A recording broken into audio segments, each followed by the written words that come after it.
बंदी छोड़ सतगुरु रामपाल जी परमेश्वर जी की जय हो। सत्साई भाई और बहनों, दया परमपिता परमेश्वर सतगुरु रामपाल जी भगवान की, जिनके शुभ आशीर्वाद से आज आप जगत वाले भाई बहनों को समझाने के लिए हमारे Facebook page Pawan Das is live पर गुरुदेव भगवान के आशीर्वाद से, उनकी सत्य प्रेरणा से हम हाजिर हैं। वीडियो को सभी भाई बहन ज़्यादा से ज़्यादा शेयर करें। आपको इस वीडियो में द्वापर युग में जन्मे श्री कृष्ण जी और कुब्जा की रास लीला का, यानी श्री कृष्ण जी के व्यभिचार का, उनके गंदे आचरण का सबूत के साथ में श्री भागवत सुधा सागर से प्रमाण दिखाया जाएगा। धैर्य के साथ में वीडियो देखिए, जल्दबाजी बिल्कुल भी ना करें, निष्पक्ष होके देखें और ये ना सोचें कि श्री कृष्ण जी मात्र हमारे ही इष्ट हैं, श्री कृष्ण जी मात्र हमारे ही भगवान हैं और ये संत रामपाल जी का भगत श्री कृष्ण जी की निंदा करता है, उनके विषय में उल्टा सीधा बोलता है। नहीं, श्री कृष्ण जी के ठेकेदार अकेले हिंदू धर्म को मानने वाले नहीं हैं, श्री कृष्ण जी को अन्य धर्मों के लोग भी मानते हैं। श्री कृष्ण जी को हम भी मानते हैं, पहले भी माना करते थे, लेकिन अब के मानने में और पहले के मानने में फर्क केवल इतना है कि पहले हम श्री कृष्ण जी को अपने इष्ट रूप में मानते थे, अब हम उनको केवल एक देव रूप में मानते हैं। तो एक तो आप जी बिल्कुल भी ये ठेकेदार ना बना करो कि श्री कृष्ण जी हमारे इष्ट, श्री कृष्ण जी हमारे इष्ट। ये कहां तक के इष्ट हैं, ये इष्ट कहलाने के लायक हैं या नहीं है, इनमें इतनी योग्यता और सामर्थ्यता है या नहीं है, ये किसी भी महापुरुष के जीवन चरित्र से पता चलता है। देखो, हमें यदि इन भगवानों के बारे में पता चला है, यदि हमारे धर्माचार्यों को, शंकराचार्यों को, हमारे धर्म के ठेकेदारों को, संतों को, महंतों को, जो लोग ये कथाएं करते हैं भागवत की, सुधा सागर की, इन लोगों को यदि इन भगवानों के बारे में पता चला है, श्री राम और श्री कृष्ण जी के विषय में पता चला है, तो इन पुस्तकों से पता चला है। मिलके श्री कृष्ण जी से कोई नहीं आया, मिलके श्री रामचंद्र जी से वर्तमान का कोई भी धर्मगुरु या इंसान नहीं आया। जिसको भी इनके विषय में पता चला है, सिर्फ और सिर्फ इन शास्त्रों से पता चला है। वो थे या नहीं थे, इस बात का पता इन शास्त्रों से चला है। तो भाई, यदि वो थे तो उनका चरित्र कैसा था, उनकी दिनचर्या क्या थी, उनके जीवन की घटनाएं सही थी या गलत थी, वो कहां तक के भगवान थे, उनमें कितना सामर्थ्य था, वो परमात्मा कहलाने के योग्य भी थे या नहीं थे, इन सब बातों की जानकारी भी हमारे को इन्हीं धर्म ग्रंथों से होगी। और इन धर्म ग्रंथों में जो लिखा हुआ है उसको हमने सत्य मानना पड़ेगा। जो घटनाएं, जो कर्म कुकर्म उन भगवानों के, उन इष्टों के जीवन से जुड़ा हुआ है, उनको भी हमने सत्य मानना पड़ेगा। यदि हम सत्य नहीं मानते हैं तो फिर हमने ये भी मानना पड़ेगा फिर वो भगवान थे ही नहीं, फिर ये झूठे हैं, फिर शास्त्र। फिर छोड़ दो इनकी पूजा, छोड़ दो इनका पीछा, छोड़ दो इनको अपने घरों में रखना, मंदिरों में रखना। और यदि तुम मानते हो कि भगवान थे और इन्हीं शास्त्रों से जानकारी हुई है, तो भाई फिर भगवान का क्या चरित्र था वो भी इन शास्त्रों से पता चलेगा, और कोई तरीका नहीं है। तो वीडियो की हम शुरुआत करें परमपिता परमेश्वर जी के नाम से, उनके आशीर्वाद से। तब तक आप सभी भाई बहन वीडियो को ज्यादा से ज्यादा शेयर करें। वीडियो को ज्यादा लंबा नहीं करूंगा, शॉर्ट में समझाऊंगा। परमपिता परमेश्वर सारी सृष्टि के रचनहार, कुल मालिक, असंख्य ब्रह्मांडों के स्वामी, जगत गुरु, तीनों लोकों में प्रवेश करके सबका पालन पोषण करने वाले, राजाधिराज, आत्माधार, नाथों के नाथ, देवों के देव महादेव, सर्वेश्वर, महेश्वर, मृत्युंजय, अजरो अमर, आदि अनादि, सनातनी प्रभु, जगत पिता जगदीश्वर, श्री श्री 1008 की उपाधि के वास्तविक अधिकारी, अकाल मूरत शब्द स्वरूपी राम वासुदेव सर्वगतम ब्रह्म परम पूज्य प्रथम पूज्य परम संत परम पुरुष परम धनी परम दयालु सत्य कबीर हक्का कबीर अल्लाहु अकबर अल्लाह ताला जगत के तारणहार जगत के मुक्तिदाता जगत के जगन्नाथ हारे का सहारा हिंदुओं का राम मुसलमानों का अल्लाह सिखों का वाहेगुरु ईसाइयों का मसीह दया के सागर दयानिधि करुणा के सागर करुणानिधि असली लीलाधर असली मर्यादा पुरुषोत्तम स्वयंभू परिभू संकट मोचन कष्ट हरण मंगल करण दुख भंजन जगत प्रतिपालक श्री नारायण संत शिरोमणि परम पूज्य सतगुरु रामपाल जी परमेश्वर जी के चरण कमल में लाइव वीडियो देख रहे आप और हम सभी भाई बहनों का अनंत कोटि दंडवत प्रणाम। परमेश्वर हम सबको सद्बुद्धि प्रदान करे, दास को समझाने में सुविधा हो, आपको समझने में आसानी हो, यही परमेश्वर से प्रार्थना है।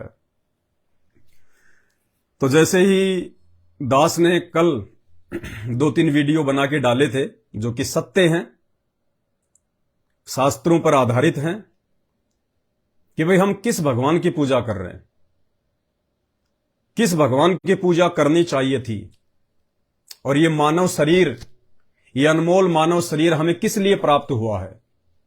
देखिए 84 लाख प्रकार की योनियां हैं, गधे कुत्ते सुअर कीट पतंग जल में रहने वाले आकाश में रहने वाले पृथ्वी पर रेंगने वाले, कुल मिला के 24 लाख तरह की योनियां हैं जीव जंतुओं की, जिनमें पेड़ पौधे भी आ जाते हैं। हमारा ये मानव शरीर मानव योनि भी उन 84 लाख योनियों में से एक योनि है। विचार कीजिए, परमात्मा ने अन्य योनियों की तुलना में ये मानव योनि इतनी अच्छी और सुंदर क्यों बनाई है। हम लोगों को परमपिता परमेश्वर ने इतनी ज्यादा सद्बुद्धि क्यों बख्शी है जो अन्य योनियों के प्राणियों को नहीं है। हम लोग सोच सकते हैं, समझ सकते हैं, चिंतन कर सकते हैं, मनन कर सकते हैं, एक दूसरे से सलाह ले सकते हैं, विचार विमर्श कर सकते हैं, अच्छे से हम अपने हाथों से जो है कार्य कर सकते हैं। ये सारी जो सुविधा है ये परमेश्वर ने मानव शरीर को ही क्यों बख्शी। इसलिए क्योंकि 84 लाख योनियों में केवल ये मानव योनि ही एक ऐसी योनि है जिससे हम परमात्मा को पहचान कर परमात्मा की प्राप्ति कर सकते हैं। 84 लाख योनियों के बंधन से, कर्म बंधन से, उन दुखों से, उन कष्टों से हम बाहर निकल सकते हैं। हमारा पूर्ण मोक्ष हो सकता है।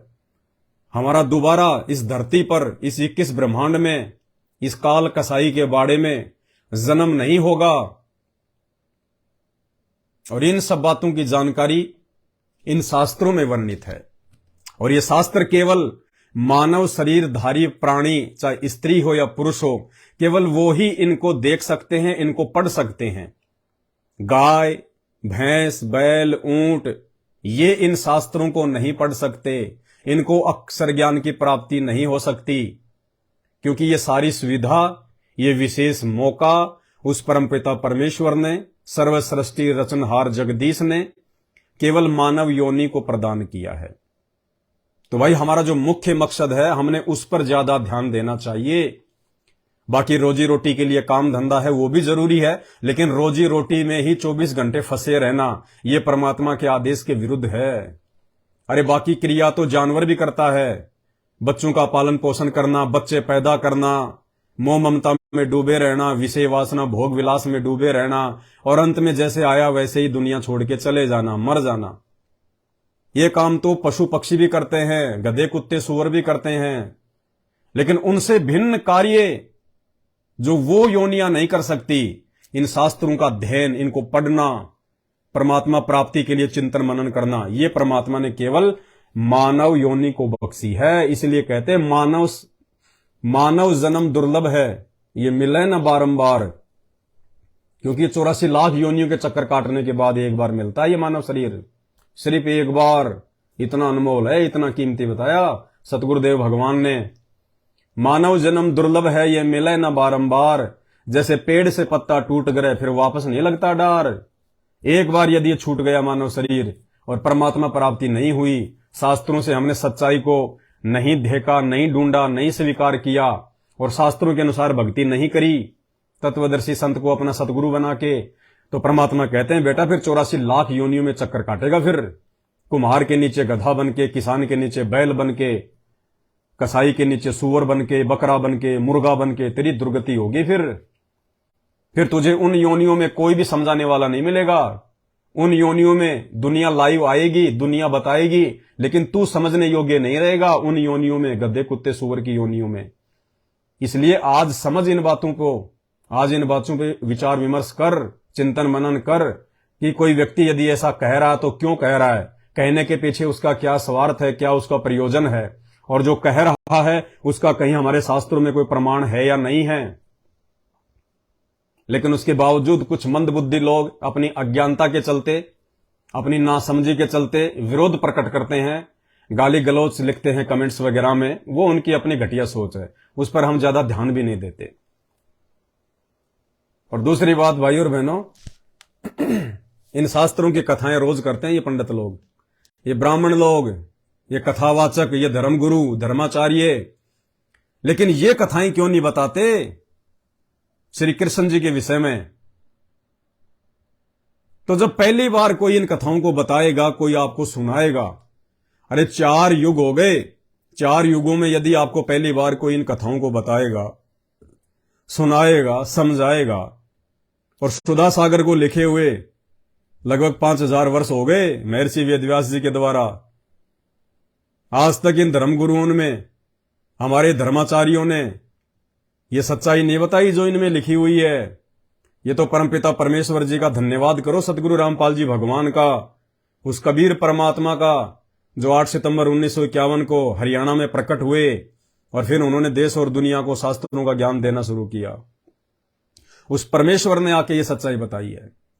तो भाई 4 युगों से जो सच्चाई आप लोगों को नहीं बताई गई, जिसको दबा के रखा गया, जिस गंदगी को दबा के रखा गया हमारे भगवानों के विषय में जो लिखी हुई है इन शास्त्रों में, अब उस गंदगी को यदि कोई छेड़ेगा तो भाई बदबू तो आएगी, और बदबू आएगी तो लोग थोड़ा बहुत तो नाक भी चढ़ाएंगे। तो आज आपके सामने श्री भागवत सुधा सागर की वो कहानी पेश करने जा रहा हूं गुरुदेव भगवान के आशीर्वाद से। वैसे तो मेरे परम पूज्य सतगुरु रामपाल जी भगवान ने अनेकों बार अपने सत्संगों में इन बातों का जिक्र किया हुआ है, लेकिन आज आपको ये प्रमाण सहित दिखाएंगे। श्री भागवत सुधा सागर जो मेरे सामने है, श्री भागवत सुधा सागर, कोड नंबर 1930, सुख सागर, सचित्र हिंदी व्याख्या श्लोकों सहित बड़े अक्षरों में, और गीता प्रेस गोरखपुर से प्रकाशित है। कोई इसको झुटला नहीं सकता, कोई सच्चाई को दबा नहीं सकता, सत्य है इसमें। और बहुत सारे भाई बहन, मैं क्यों दिखा रहा हूं आज ये, क्योंकि जब मैंने पिछली बार थोड़ा सा जिक्र किया था श्री कृष्ण जी और कुब्जा के उस गंदे चरित्र के विषय में, कि भगवानों का ऐसा चरित्र तो नहीं होता, ऐसे चरित्र वाला व्यक्ति भगवान नहीं हो सकता। अरे इंसान भी ऐसा गंदा काम करने से सोचता है एक बार, कि जब इस बात का पता चलेगा तो समाज में तेरी क्या इज्जत रहेगी, तेरे परिवार में तेरी क्या इज्जत रहेगी।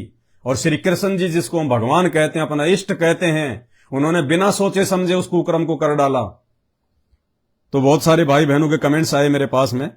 तो 1-2 भाई हैं फेसबुक पर, परविंदर शर्मा जी हैं, वो लिखते हैं ये जो तुम बोल रहे हो ये दिखा दो लिखा हुआ।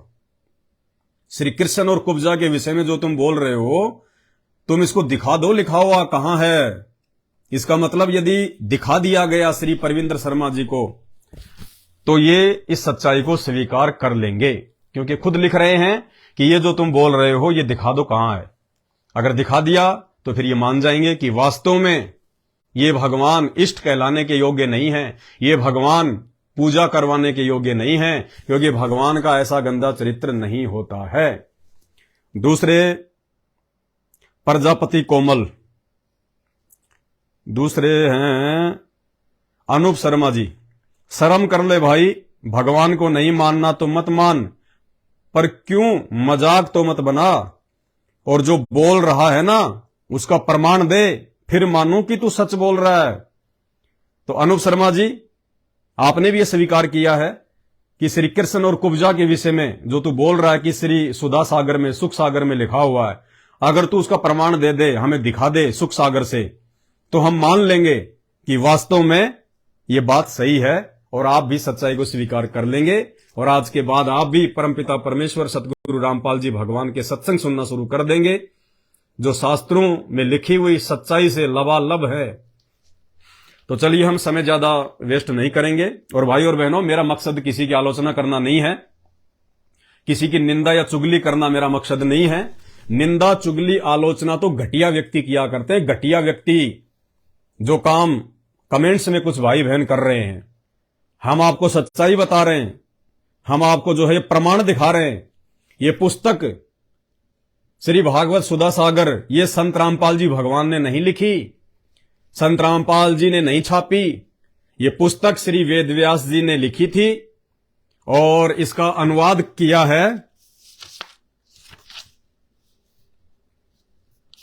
गीता प्रेस गोरखपुर से, यह प्रकाशित है।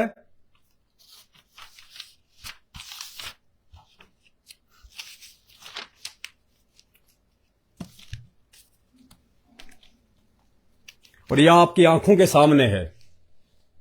अब इसमें जो लिखा हुआ है वो सत्य ही होगा। यदि कोई झूठ मानेगा तो फिर वो मूर्ख आदमी, उसकी अपनी कमजोरी है। तो निंदा करना, आलोचना करना, चुगली करना, ये तो घटिया से घटिया लोगों का काम होता है। और हमें यह काम परमपिता परमेश्वर सतगुरु रामपाल जी भगवान ने नहीं सिखाया, नहीं बताया। हम तो सच्चाई बताएंगे, जो भी आपको बताएंगे इन पुस्तकों में लिखी हुई है। और यदि उसके बाद भी आपको लगता है कि यह घटिया है, यह आलोचना है, यह निंदा है, तो भाई दोष दो या तो वो कुकर्म करने वालों को, कुब्जा को और श्री कृष्ण जी को, या दोष दो ये पुस्तक छापने वाले गीता प्रेस गोरखपुर वालों को, या फिर गालियां निकालो श्री वेदव्यास जी को जिन्होंने ये पुस्तक लिखी है, या वेदव्यास जी की लिखी गई पुस्तक को हिंदी में अनुवाद करके ये कहानी लिखने वाले अनुवादकर्ता को। हमें गालियां देने का कोई औचित्य बनता ही नहीं, उल्टा नुकसान में जाओगे। आध्यात्मिक दृष्टि से जो बेवजह जो गाली देता है ना, वो फिर अगले जन्म में कुत्ता बनता है, कुत्ता। फिर दुनिया उसको गाली के नाम से पुकारती है, ए कुत्ता, ए कुत्ते। और वैसे भी कबीर परमात्मा कहते हैं, हमारे गुरुदेव भगवान ने बताया कि साचा शब्द कबीर का प्रकट किया जगमाही, और जैसे को तैसा कहे सो तो निंदा नाही। जैसे को तैसा कहना यानी जैसा इसमें लिखा हुआ है वैसा का वैसा आपको सुना देना, आपको बता देना, कहते वो निंदा नहीं है, वो तो महान परोपकार का काम है, महान परोपकार का काम। बाकी ये परोपकार का काम जारी रहेगा। ये काम हमारे परमपिता परमेश्वर सतगुरु रामपाल जी भगवान ने शुरू किया, और इस काम को उनके आदेश अनुसार, उनके वचन अनुसार हम भी पूरा करेंगे। हम भी उन्हीं के पद चिन्हों पे चलेंगे। अपने भूले हुए, भटके हुए भाई बहनों को, जिनको ये मानव शरीर प्राप्त है, इस शरीर से मोक्ष प्राप्त किया जा सकता है, उन तक हम ये सच्चाई पहुंचाएंगे ताकि वो अपना जीवन सफल करें, जीवन को धन्य करें, ओछी साधनाओं से दूर हटें, आधे अधूरे भगवानों की भक्ति से दूर हटें, 84 लाख योनियों में जाने से बचें, परमात्मा को पहचाने, भक्ति को पहचाने। और कुछ एक भगत भाई बहन जिनके कमेंट्स आए, उन्होंने कमेंट्स में लिखा कि मैंने सतलोक आश्रम वालों के पास में फोन किया था, उनके आश्रमों में, संत रामपाल जी के आश्रमों में फोन किया था कि ये पवन दास कौन है जो ऐसे ऐसे बोलता है। तो सतलोक आश्रम वालों ने कहा कि हमारा उससे कोई लेना देना नहीं है, हमारे आश्रमों से उसका कोई लेना देना नहीं है। अरे भाई, सतलोक आश्रम के ठेकेदार संत रामपाल जी भगवान का कलयुगी परिवार, वो आपको सच्चाई नहीं बताएगा। क्यों नहीं बताएगा? उनको तो अपना धंधा करना है, वो भी तुम्हारी तरह अज्ञानी है। अरे दीपक तले हमेशा अंधेरा रहता है। संत रामपाल जी के परिवार वाले और रिश्तेदार कभी जिंदगी में नहीं समझ सकते, ना इस ज्ञान को, ना संत रामपाल जी को, क्योंकि दीपक तले हमेशा अंधेरा रहता है। घर का जोगी जोगना, बाहर का जोगी सिद्ध। तो सतलोक आश्रम मैनेजमेंट हरियाणा वालों के साथ तो भाई मुझ पवन दास का 36 का आंकड़ा है।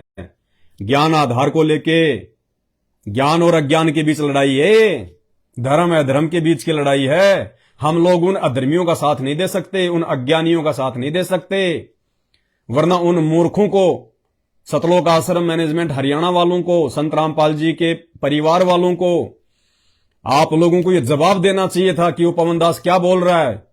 तो आप ये कहोगे कि साहब वो सुधा सागर से दिखा रहा है, बता रहा है, श्री कृष्ण जी ने कुब्जा के साथ में ये किया, शंकर जी ने मोहिनी के साथ में वो किया, ब्रह्मा जी ने अपने बेटे के साथ में वो किया, विष्णु जी ने तुलसी के साथ वो किया, शंकर भगवान ने वृंदा के साथ में वो किया, देवताओं के राजा इंद्र ने गौतम ऋषि की पत्नी अहिल्या के साथ में वो किया, और भी ढेरों प्रमाण। तो उन मूर्खों को यदि ज्ञान होता और यदि उनका मुख्य मकसद संत रामपाल जी के इस मिशन को आगे बढ़ाना होता, तो आप लोगों को दो टूक जवाब देते कि वो सच्ची तो कह रहा है, गलत क्या कह रहा है, अपने घर से बना के थोड़ी कह रहा है, तुम्हारे शास्त्रों में लिखा हुआ है, जिनकी कथाएं तुम इन पंडितों से सुनते हो, लिखी हुई बातें बता रहा है, कोई अपनी तरफ से थोड़ी बता रहा है। लेकिन बजाय इसके उन्होंने अपना पल्ला झाड़ लिया कि कहीं हमारे ऊपर कोई आपत्ति ना आ जाए। बड़ी मुश्किल से हमने ये आश्रम तैयार किए हैं, अरबों रुपए लगा के, संगत को मूर्ख बना के।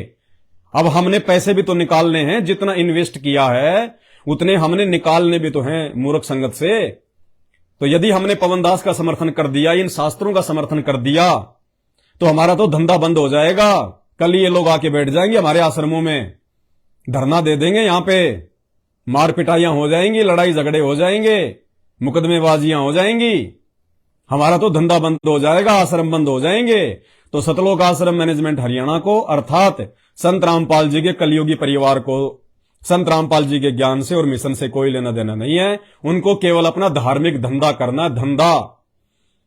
और उनका परिवार नहीं चाहता कि हमारे को गालियां पड़ें। उनका परिवार संत रामपाल जी की पुस्तकों को बेचारे भक्तों को मजदूर बना के उनके हाथों में दे दे के बंटवाता है कि कोई पढ़ेगा और गालियां पड़ेंगी तो संत रामपाल जी को पड़ेंगी। हम अपने मुंह से संत रामपाल जी के ज्ञान का प्रचार नहीं करेंगे। हम अपने मुंह से संत रामपाल जी से इन शास्त्रों के विषय में सच्चाई को जान के लाइव आके नहीं बताएंगे, वीडियो बना बना के लोगों को नहीं बताएंगे, नहीं दिखाएंगे। कहीं हमें गालियां ना पड़ें, कई लोग हमें मां बहन की गालियां ना निकालें। इससे अच्छा है संत रामपाल जी को गालियां पड़ती रहे, लोग संत रामपाल जी की मां बहन करते रहें और हम उनके परिवार वाले शांति से बैठे रहें, अपना धंधा करते रहें। तो भाई सतगुरु का काम तो वो करेगा जो सतगुरु का असली बेटा बेटी होगा, जो सतगुरु का असली हंस होगा, जो सतगुरु का असली भगत होगा। सतगुरु का काम तो वो करेगा और उसके बाद ना वो जेल जाने से डरेगा, ना वो मुकदमेबाजी से डरेगा। लड़ाई झगड़ा हम करते नहीं, गाली गलौच हम काटते नहीं, अपनी तरफ से शुरुआत हम करते नहीं। और यदि कोई शुरुआत करेगा तो गाली का जवाब गाली से नहीं देंगे, मारपीट का जवाब मारपीट से नहीं देंगे, ज्ञान का जवाब ज्ञान से देंगे कोर्ट में।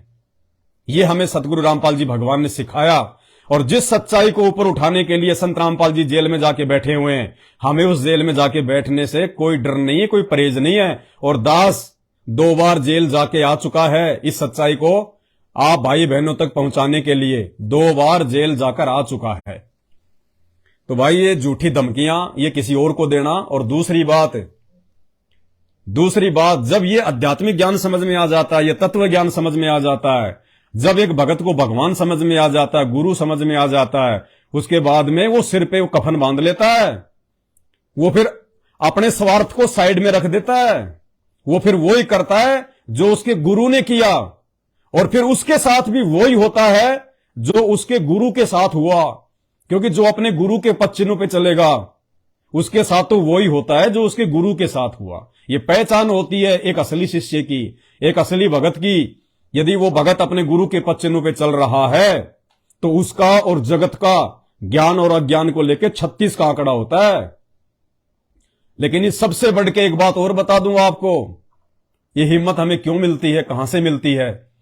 ये हिम्मत हमें इसलिए मिलती है कि हम जिस संत की शरण में हैं वो कोई लल्लो पत्तो भक्ति वाला संत नहीं है, वो कोई अंधा गूंगा बहरा संत नहीं है। 21 ब्रह्मांड का सर्वश्रेष्ठ महात्मा है, 21 ब्रह्मांड का सर्वश्रेष्ठ महात्मा, 33 करोड़ देवी देवता ब्रह्मा विष्णु महेश, जिसके धूल के बराबर भी नहीं है, पैरों की धूल के बराबर भी। वो परम संत है, परम पूज्य सतगुरु रामपाल जी भगवान। और इस परमेश्वर का वचन है कि बच्चों यदि मर्यादा में रह के तुम मेरे ज्ञान का प्रचार करोगे और मेरे दिखाए रास्ते पे चलोगे तो ये देवी देवता तो छोड़ो, भैरव भूत तो छोड़ो, यहां के आम प्राणी तो छोड़ो, साक्षात वो काल भी तुम्हारा कुछ नहीं बिगाड़ पाएगा और 100 मीटर दूर खड़ा रहेगा तुमसे, 100 मीटर दूर। बच्चों, मैंने तुम्हें हाथी पे बैठा दिया, हाथी पे ये ज्ञान देके, अपना आशीर्वाद देके, और हाथी पे बैठे हुए व्यक्ति को कुत्ता हानि नहीं पहुंचा सकता, कुत्ता नहीं काट सकता। यदि हाथी का असवार अपनी गलती से नीचे गिरेगा या कूदेगा तब जरूर वो कुत्ते पाड़ देंगे। तो हमें संत रामपाल जी भगवान ने अपना ज्ञान और आशीर्वाद देके हाथी पर बैठा रखा है। भौंकने वाले भौंकते रहेंगे, चिल्लाने वाले चिल्लाते रहेंगे, ज्ञान का जवाब ज्ञान से देंगे, मुकदमा करोगे तो कोर्ट में जवाब देंगे। और लिखा हुआ है, जज तुम्हारी तरह कोई जल्दबाजी में फैसला करने वाले नहीं होते। जज तुम्हारी तरह चाहे वो किसी की भी पूजा क्यों ना करता हो, वो अपने ये सोचकर कि ये मेरे इष्ट के बारे में मुकदमा आया है, वो ये सोचकर फैसला नहीं देता कि ये मेरे इष्ट के बारे में ऐसा बोला हुआ, ऐसा लिखा हुआ है। जज का काम होता है जजमेंट करना, सही और गलत को सुन के फिर उसका कहां प्रमाण है, कहां उसका सबूत है, उस बात को देख के जजमेंट देना। तो जज तुम्हारी तरह अंधा नहीं होता है। तो जज को जब ये देखेगा श्री सुधा सागर, सुख सागर, जिसमें स्पष्ट लिखा हुआ है श्री कृष्ण जी और कुब्जा के रंगरेलियों के विषय में, अरे क्यों छुपाया गया इन बातों को? इन धर्माचार्यों के द्वारा, शंकराचार्यों के द्वारा, इन कथावाचकों के द्वारा अपना धंधा करने के लिए इन्होंने तुम्हारे को मीठी मीठी कहानियां सुना दी, गोपियों की, श्री कृष्ण की, भिलनी की, श्री राम की, सुदामा की, श्री कृष्ण की, ये कुब्जा की भी सुनाया करो कभी, मोहिनी और शंकर भगवान की भी सुनाया करो कभी विष्णु पुराण में। ये क्यों नहीं सुनाते तुम? ये सुना दोगे तो तुम्हें पता है कि ये बदबू फैल जाएगी, और बदबू फैलेगी तो आसपास बैठे हुए लोग भाग जाएंगे, तुम्हारा धंधा कैसे चलेगा? भाई ये धंधा तो तुम्हारा वैसे भी नहीं चलेगा आने वाले समय में। 2028 लास्ट है, महायुग परिवर्तन का समय। सन 1905 से लेके 2028 तक युग परिवर्तन का समय है। मुश्किल से 1-2 साल और तुम्हारा धंधा चलेगा, मुश्किल से 1-2 साल। उसके बाद ये जनता ही तुम्हें जूते मार मार के भगाएगी, जूते मार मार के। तुम्हारे पास में, धर्मगुरुओं के पास में और संत रामपाल जी के परिवार के पास में केवल 2 ही ऑप्शन रहेंगे, या तो अपनी गलतियों की समायाचना संत रामपाल जी के चरणों में पड़ के नाक रगड़ के करो, या फिर संत रामपाल जी की मार्ग को छोड़ के कहीं विदेश भाग जाओ। वरना तुम्हारे फॉलोवर, तुम्हारे अनुयायी इन नकली धर्मगुरुओं को तो इनके ये संगत वाले ही जूते मार मार के समझाएंगे कि मूर्खो है, तुम कहते हो कि हमने संस्कृत के जो है हमने ये श्लोक पढ़ रखे हैं, हमने संस्कृत में बहुत ज्यादा अध्ययन कर रखा है, तुमने सारे श्लोक जो है मुग्ध माने याद कर रखे हैं, तुम्हें सार का पता ही नहीं शास्त्रों में लिखा क्या हुआ है, तुमने हमारे मानव जीवन को बर्बाद कर दिया। ये तुम्हारे फॉलोवर जब संत रामपाल जी के तत्व ज्ञान से परिचित हो जाएंगे, ये तुम्हें जूते मारेंगे।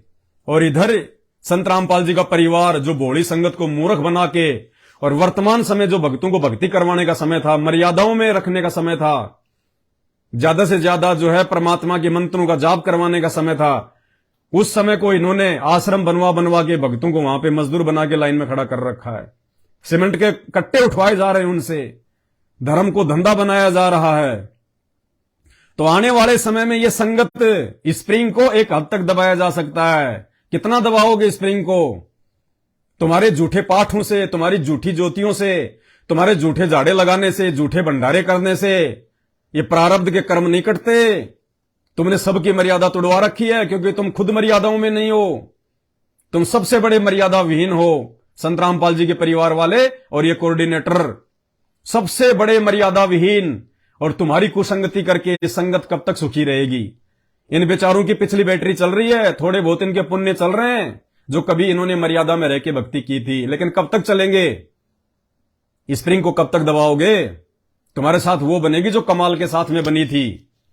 अंत में क्या हुआ था? सुबह 4 बजे लोग दूध की जगह पानी डाल डाल के चले गए ड्रम में। तुम सतलोक आश्रम वालों के साथ में वो बनेगी आने वाले समय में। तब तुम लोग शर्मिंदा होगे और नीची गर्दन करोगे फिर तुम।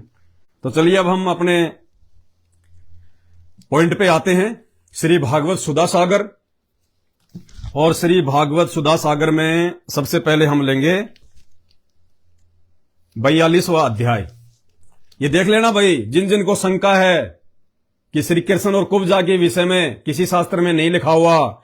ये श्री भागवत सुधा सागर, सुख सागर, सचित्र मोटा टाइप, गीता प्रेस गोरखपुर से प्रकाशित किसी भी पुस्तक वाली दुकान पे जाओगे जहां पे धार्मिक पुस्तक मिलती हैं, उनको कहना कि मुझे श्री भागवत सुधा सागर चाहिए, और इसका कोड नंबर ध्यान रख लेना 1930 1930, कहीं तुम्हें कोई नकली ना पकड़ा दे, ये असली है। और इसमें 42वां अध्याय है, ये 42वां अध्याय है, अंदर टिक कर रखा है मैंने। 42वें अध्याय पे आ जाना भाई। 10वां स्कंद है, 10वां स्कंद 42वां अध्याय। और क्या लिखा हुआ है? कुब्जा पर कृपा, धनुष भंग और कंस की घबराहट। और क्या लिखा हुआ है देखना भाई, साफ साफ लिखा हुआ है इसमें।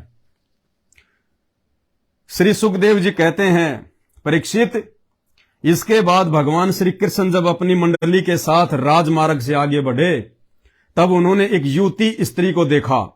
उसका मुंह तो सुंदर था, परंतु वह शरीर से कुबड़ी थी, इसे से उसका नाम पड़ गया था कुब्जा। वह अपने हाथ में चंदन का पात्र लिए हुए जा रही थी। भगवान श्री कृष्ण प्रेम रस का दान करने वाले हैं। उन्होंने कुब्जा पर कृपा करने के लिए हंसते हुए उससे पूछा, यानी श्री कृष्ण जी ने कुब्जा से क्या पूछा? सुंदरी, तुम कौन हो? ये भगवानों के लक्षण है ये। अरे किसी भी अनजान स्त्री को यह कहना कि सुंदरी, अरे बहन भी तो कह सकती थी कि बहन आप कौन हो, माई आप कौन हो, जैसे संत रामपाल जी के भगत कहते हैं, बहन, माई। अरे जगत वाला आदमी जिसको ज्ञान नहीं है, जो भक्ति नहीं करता, वो भी बाजार में, मार्केट में किसी मां बहन को देख के ये नहीं कहेगा कि हे सुंदरी, सुंदरी तुम कौन हो। ये अधिकारी नहीं है कहने का, ये ओछे व्यक्तियों की हरकत होती है। एक सभ्य व्यक्ति इस प्रकार से किसी की मां बहन को नहीं कहेगा कि सुंदरी तुम कौन हो। तो इसी से आइडिया लगा लो श्री कृष्ण जी कहां तक विद्वान थे। ध्यान देना अब आगे। सुंदरी तुम कौन हो? ये चंदन किसके लिए ले जा रही हो?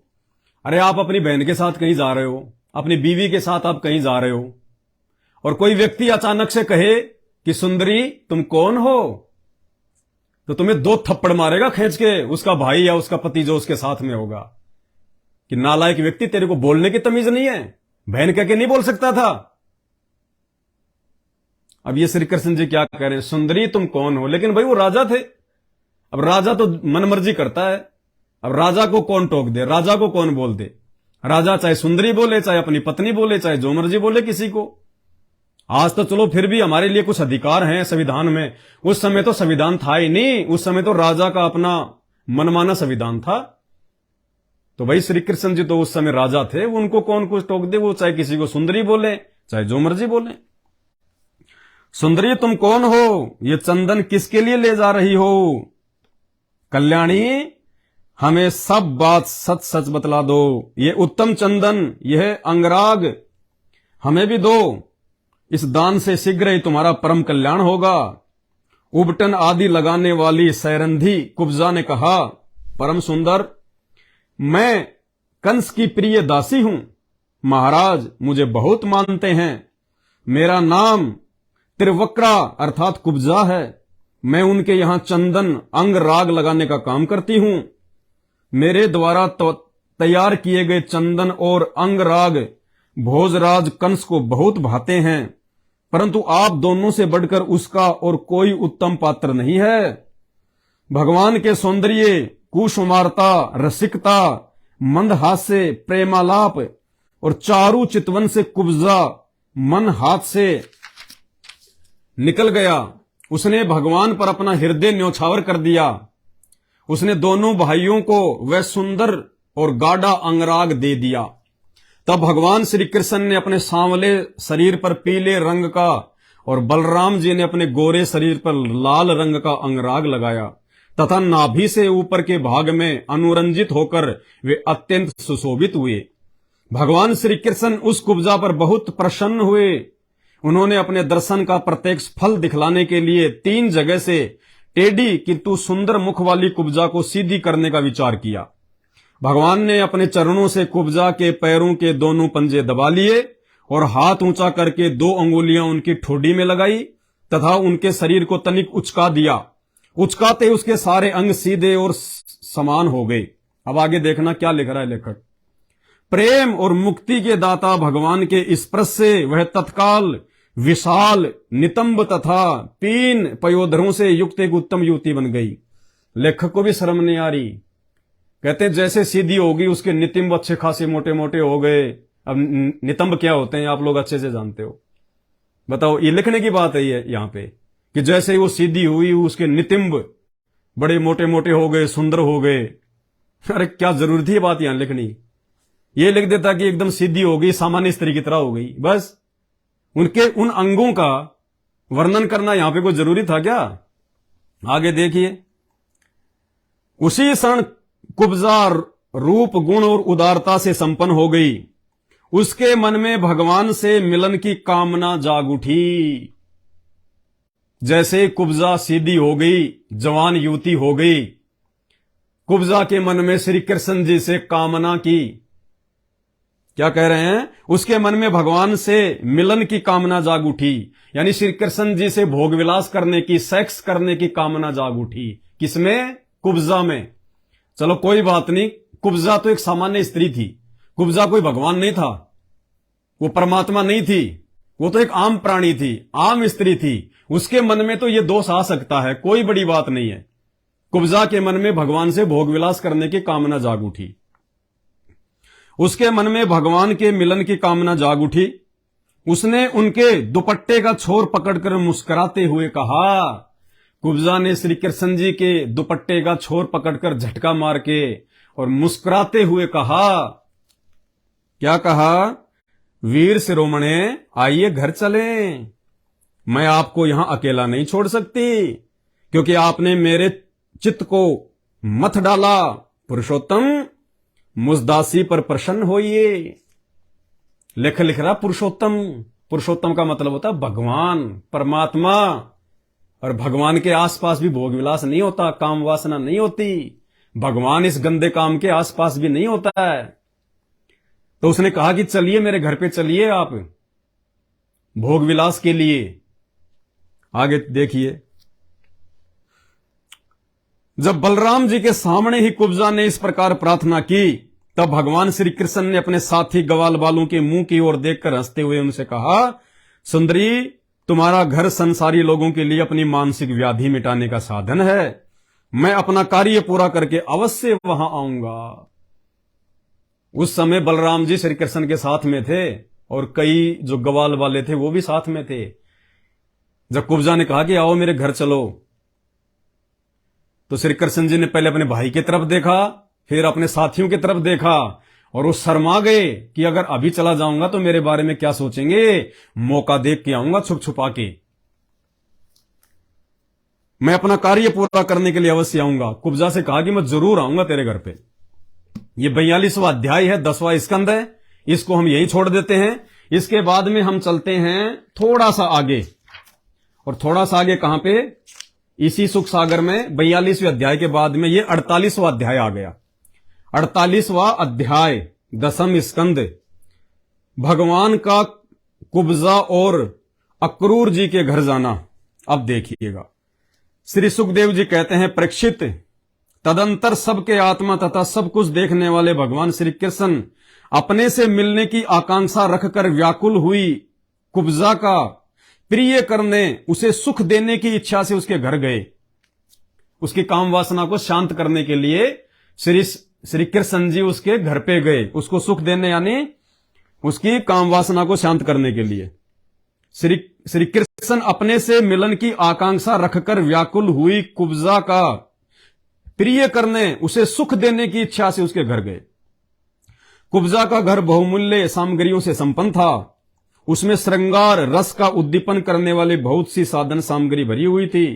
मोती की झालरें और स्थान स्थान पर जड़ियां भी लगी हुई थी। चंदोवे तने हुए थे, सेजे बिछाई हुई थी और बैठने के लिए बहुत सुंदर सुंदर आसन लगाए हुए थे। धूप की सुगंध फैल रही थी, दीपक की शिखाएं जगमगा रही थी, स्थान स्थान पर फूलों के हार और चंदन रखे हुए थे। भगवान को अपने घर आता देख कुब्जा तुरंत हड़बड़ाकर अपने आसन से उठ खड़ी हुई और सखियों के साथ आगे बढ़कर उसने विधि पूर्वक भगवान का स्वागत सत्कार किया। फिर श्रेष्ठ आसन आदि देकर विविध उपचारों से उनकी विधिवत पूजा की। कुब्जा ने भगवान के परम भक्त उद्धव जी की भी समुचित रीति रिवाज से पूजा की, परंतु वे उनके सम्मान के लिए उनका दिया हुआ आसन छूकर धरती पर ही बैठ गए। अपने स्वामी के सामने उन्होंने आसन पर बैठना उचित न समझा। भगवान श्री कृष्ण सच्चिदानंद स्वरूप होने पर भी लोकाचरों का अनुसरण करते हुए तुरंत उसकी बहुमूल्य सेज पर जा बैठे। श्री कृष्ण जी तुरंत जा बैठे उस पलंग पे। तब कुब्जा स्नान, अंगराग, वस्त्र, आभूषण, हार, गंध, इत्र आदि, तांबुल और सुदासव आदि से अपने को खूब सजाकर लीलामयी सजीली मुस्कान तथा हाव भाव के साथ भगवान की ओर देखती हुई उनके पास आई। अब कुब्जा को पता था कि श्री कृष्ण जी आ गए हैं और आज मेरी जो काम वासना है आज उसकी मेरी पूर्ति हो जाएगी। तो नहा के धो के सेंट वांट लगा के इत्र वित्र लगा के अंगराग लगा के सज धज के और स्नान आदि करके भगवान के पास में आई। अरे भगवान आए और भगवान आता है तो भगवान के सामने नाके धोए के जाने की जरूरत है क्या? अरे भगवान पता नहीं कितने समय रहे कितने समय ना रहे, पैरों में पड़ जाओ। भगवान के तो जो है चरण धो धो के पियो। और वो नहा धो के सज धज के भगवान को खुश करने के लिए सेंट वांट लगा के आई। क्या कहते हैं भगवान हाव भाव के साथ भगवान की ओर देखती हुई इसके पास आई। अब देखो आगे क्या लिखा हुआ है। जब कुब्जा नहा धो के भगवान के पास में आके बैठ गई, सखी सहेलियों को सबको बाहर कर दिया, उद्धव जी भी बाहर चले गए। श्री कृष्ण जी और कुब्जा दोनों अकेले उस सुसज्जित सेज पे बैठे हुए थे। अब क्या कह रही है कुब्जा? लेखक क्या कह रहा है? कुब्जा नवीन मिलन के संकोच से कुछ झिझक रही थी। अब ये शब्द हैं, इन शब्दों को समझना पड़ेगा। ये शब्द उस तत्व ज्ञान के बिना समझ में नहीं आ सकते। परमपिता परमेश्वर सतगुरु रामपाल जी भगवान के आशीर्वाद बिना समझ में नहीं आ सकते। तभी तो ये शास्त्र 5000 साल से लिखे पड़े हैं, आज तक कोई इनको समझ नहीं पाया। ये क्या कह रहे हैं? क्या कह रही है कुब्जा? नवीन मिलन के संकोच से कुछ झिझक रही थी। नवीन मिलन यानी प्रथम बार सेक्स करने को लेके कुब्जा जो है वो झिझक रही थी, वो डर रही थी। कुब्जा नवीन मिलन के संकोच से कुछ झिझक रही थी। तब श्याम सुंदर श्री कृष्ण ने उसे अपने पास बुला लिया और उसकी कंकण से सुशोभित कलाई पकड़कर अपने पास बैठा लिया और उसके साथ में क्रीड़ा करने लगे। देखो स्पष्ट लिखा हुआ है, क्रीड़ा करने लगे, उसको छूने लगे, उसको बाहों में भर लिया, उसके साथ में खेलने लगे, छेड़छाड़ करने लगे। कौन? जिसे आप अपना इष्ट कहते हैं, भगवान कहते हैं, सच्चिदानंद कहते हैं। अरे सच्चिदानंद के तो जितने भी स्त्री पुरुष हैं उनके बेटा बेटी होते हैं। सच्चिदानंद के लिए तो हर स्त्री पुरुष हर आत्मा उसके बच्चे होते हैं। और एक बाप कैसे अपने बच्चों के साथ में सेक्स करेगा? वो सच्चिदानंद कैसे अपनी बेटी के साथ में संभोग करेगा, क्रीड़ा करेगा? बाप कभी अपनी बेटी के पास में खेलेगा इस प्रकार से, जवान बेटी को मतलब सेज पे बैठा के? भाई और बहनों विचार करो। ये आंखें खोल दी संत रामपाल जी ने आके। नहीं हमारे पूर्वज मर गए, हमारे दादा परदादा इन्हीं को अपना इष्ट मान के पूज पूज के मर गए, आज वो भूत बन के फिर रहे हैं, आज उनके श्राद्ध निकाले जा रहे हैं। अरे अगर मोक्ष हो जाता इन भगवानों की भक्ति से तो श्राद्ध निकालने की आवश्यकता क्या है? जिसका पूर्ण मोक्ष हो जाता है उसके श्राद्ध क्यों निकालें? तो इन्हीं भगवानों ने, इन्हीं इष्टों ने, जिनका खुद का मोक्ष नहीं, श्री गीता जी अध्याय नंबर 4 श्लोक नंबर 4 और 9 में खुद ये गीता ज्ञान देने वाला भगवान अर्जुन से कह रहा है कि तेरे और मेरे बहुत सारे जन्म हो चुके हैं, आगे भी होंगे, तू नहीं जानता मैं जानता हूं। ये खुद ही जन्म मरण में, तो इनके भक्तों का कहां से मोक्ष हो जाता? इसलिए पूरी दुनिया में सबके श्राद्ध निकल रहे हैं, सब लोग भूत प्रेत बन के घूम रहे हैं। कोई किसी के मामा में आ रहा है, कोई किसी के बेटे में घुस के बोल रहा है, सबको भूत प्रेत बना दिया इनकी भक्ति ने। कुब्जा नवीन मिलन के संकोच से कुछ झिझक रही थी। तब श्याम सुंदर श्री कृष्ण ने उसे अपने पास बुला लिया और उसकी कंकण से सुशोभित कलाई पकड़कर अपने पास बैठा लिया। उसके साथ में क्रीड़ा करने लगे, छेड़छाड़ करने लगे। परीक्षित, कुब्जा ने इस जन्म में भगवान को केवल अंग राग अर्पित किया था। उसी एक शुभ कर्म के फलस्वरूप उसे ऐसा अनुपम अवसर मिला। बताओ, लेखक को भी शर्म नहीं आ रही? ये अनुपम अवसर है? अरे भगवान के साथ में सेक्स करना ये अनुपम अवसर है क्या? ये कोई परम सौभाग्य की बात है क्या? ये तो दुख की बात है, दुख की बात है। कुब्जा भगवान श्री कृष्ण के चरणों को अपने काम संतप्त यानी अपने विषय वासना के लिए, काम संतप्त यानी विषय वासना की पूर्ति के लिए, भोग विलास की पूर्ति के लिए, कुब्जा भगवान श्री कृष्ण के चरणों को अपने काम संतप्त हृदय, वक्ष स्थल और नेत्रों पर रखकर उनके दिव्य सुगंध लेने लगी। अब वो सूंघने लगी। अब देख लेना क्या क्या सूंघने लगी। और इस प्रकार उसने अपने हृदय की सारी आदि व्याधि शांत कर ली। हो गया मिलन दोनों का, हो गए शांत। इस प्रकार उसने अपने हृदय की सारी आदि व्याधि शांत कर ली। वक्ष स्थल से सटे हुए आनंद मूर्ति प्रियतम श्याम सुंदर का अपनी दोनों भुजाओं से गाढ़ आलिंगन करके काम वासना के वशीभूत होके, क्योंकि जब रजोगुण का प्रभाव होता है तो आदमी भूल जाता है आसपास कौन है कौन नहीं है, भले बुरे की उसको सुझबुझ नहीं रहती। आप सबको पता है, जिन जिन की शादियां हो चुकी हैं, काम वासना के समय भगवान याद भी नहीं आता है। चाहे आप कितना ही मंत्र जाप कर लो, कितना ही कुछ कर लो, जिस समय आप काम वासना में लगे हुए होते हो उस समय भगवान याद भी नहीं आता।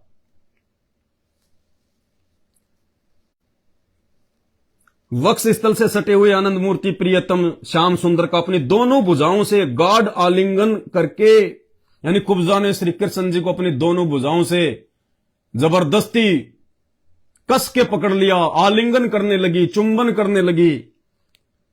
आलिंगन करके कुब्जा ने दीर्घ काल से बढ़े हुए विरह ताप को शांत किया। दीर्घ काल से यानी आज से पहले उसने कभी संभोग नहीं किया था। दीर्घ काल से बढ़े हुए उस विरह ताप को यानी संभोग की इच्छा को उसने पूरा किया, पूर्ण किया। दोनों ने पति पत्नी वाला कुकर्म किया, व्यवहार किया। दोनों भुजाओं से गाढ़ आलिंगन करके कुब्जा ने दीर्घ काल से बढ़े हुए विरह ताप को शांत किया। परीक्षित, कुब्जा ने केवल अंग राग समर्पित किया था, उतने से ही उसे उन सर्वशक्तिमान भगवान की प्राप्ति हुई। अब क्या खाक प्राप्ति हुई भगवान की? भगवान के साथ में सेक्स कर लो, संभोग कर लो, इसका मतलब भगवान की प्राप्ति हो गई? वो तो कुकर्म की प्राप्ति हुई, 84 लाख योनियों की प्राप्ति हुई। उन सर्वशक्तिमान भगवान की प्राप्ति हुई जो केवल मोक्ष के अधीश्वर हैं और जिनकी प्राप्ति अत्यंत कठिन है। परंतु उस दुर्भागण ने, अब देखो लेखक उसको दुर्भागण क्यों बता रहा है? दुर्भागण यानी उसका भाग्य अच्छा नहीं था, उसका कुब्जा का। दुर्भागण बताया, यहां पे स्पष्ट लिखा हुआ है लेखक ने कुब्जा को दुर्भागण क्यों? परंतु उस दुर्भाग ने उन्हें प्राप्त करके भी ब्रज गोपियों की भांति सेवा न मांग कर यही मांगा। यही क्या मांगा? क्या लिख रहा है लेखक? परंतु उस दुर्भागण ने उन्हें प्राप्त करके भी ब्रज गोपियों की भांति सेवा ना मांग कर यही मांगा। यही क्या मांगा? सेक्स मांगा, विषय भोग मांगा, उनके साथ में पति पत्नी वाला कुकर्म मांगा। लेखक स्पष्ट लिख रहा है, यहां पे लिखा हुआ है, प्रमाण है, कोई झुटला नहीं सकता। तुम्हारे गालियां देने से सच्चाई दबेगी नहीं, ये शास्त्रों में लिखी हुई है। और ये लिखी क्यों है? ये सच्चाई ऊपर आए, लोगों को पता चले, दुनिया समझे कि वास्तव में भगवान कौन है। अरे भगवान के तो सब बेटा बेटी होते हैं, सब बेटा बेटी, और भगवान अपनी बेटी के साथ में ऐसा कुकर्म करेगा? वो भगवान कहां हुआ? वो तो आम इंसान से भी गिरा हुआ व्यक्ति होता है जो इस प्रकार के जो ये गंदा आचरण करता है। तो भाई ये सब के सब जीव संज्ञा में हैं, चाहे राम हो, चाहे श्री कृष्ण हो, चाहे 33 करोड़ देवी देवता हो, चाहे देवताओं का राजा इंद्र हो, ये सब के सब जीव संज्ञा में हैं। और इस बात का तुम्हें कब पता चलेगा? जब संत रामपाल जी के मुख से सृष्टि रचना सुनोगे, सृष्टि रचना, तब तुम्हें पता चलेगा कि ये कौन है।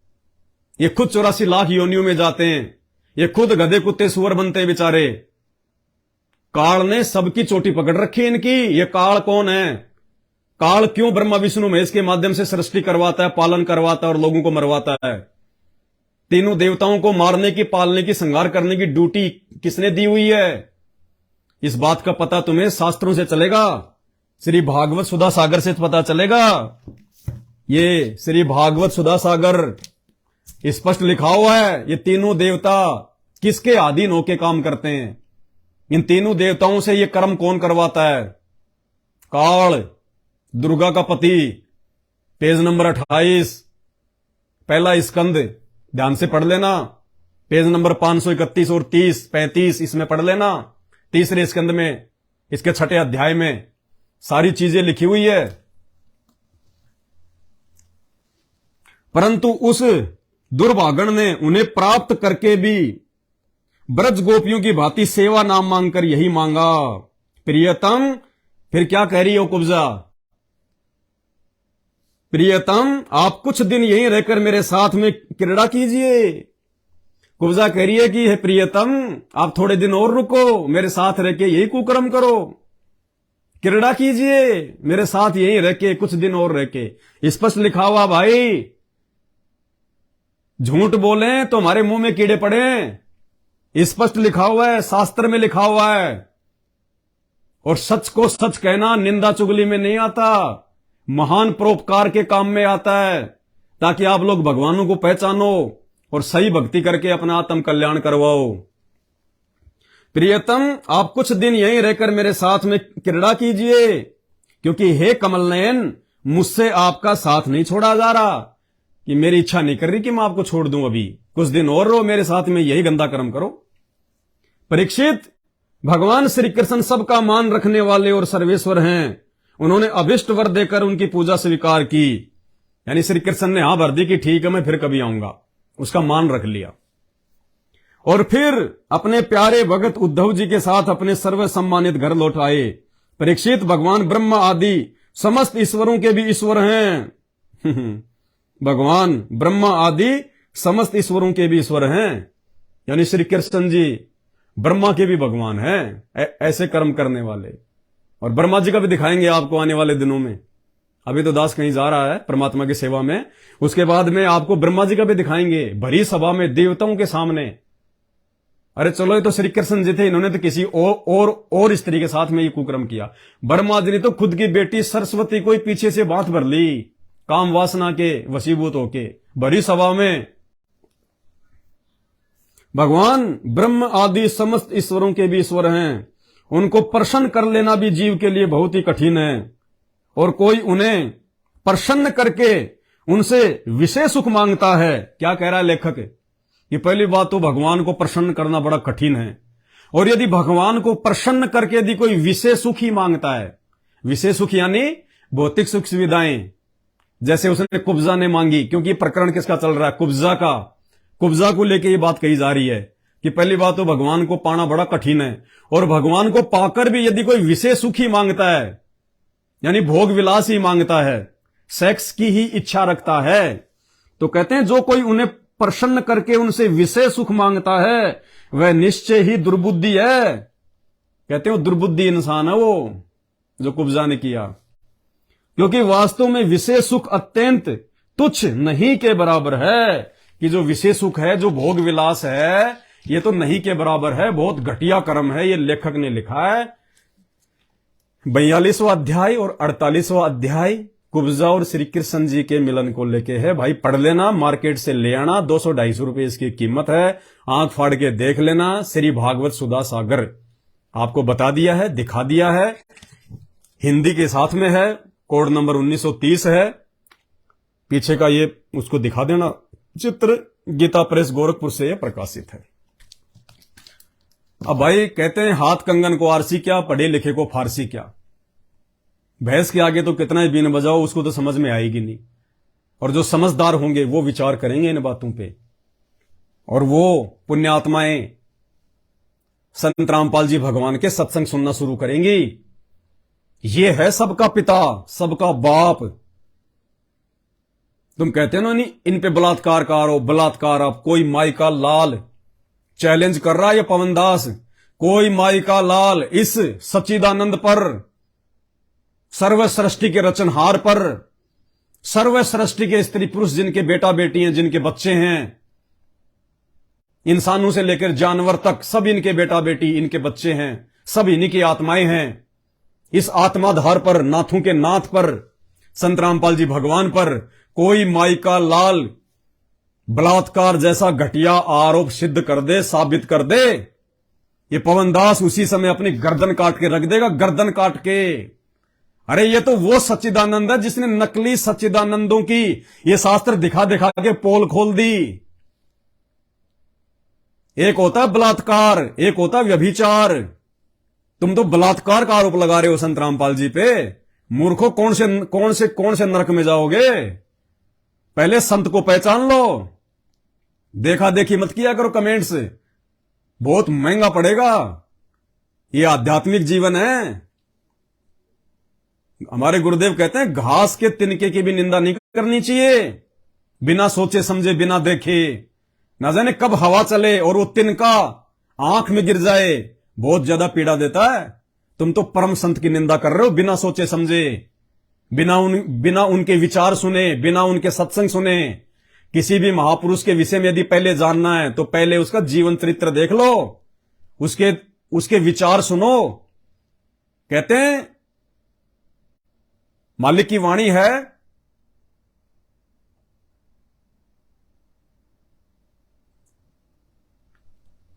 परमेश्वर की वाणी है, दास को जो है समझ में नहीं आ रही, अभी फिलहाल याद नहीं आ रही, मेरे जुबान पे नहीं आ रही।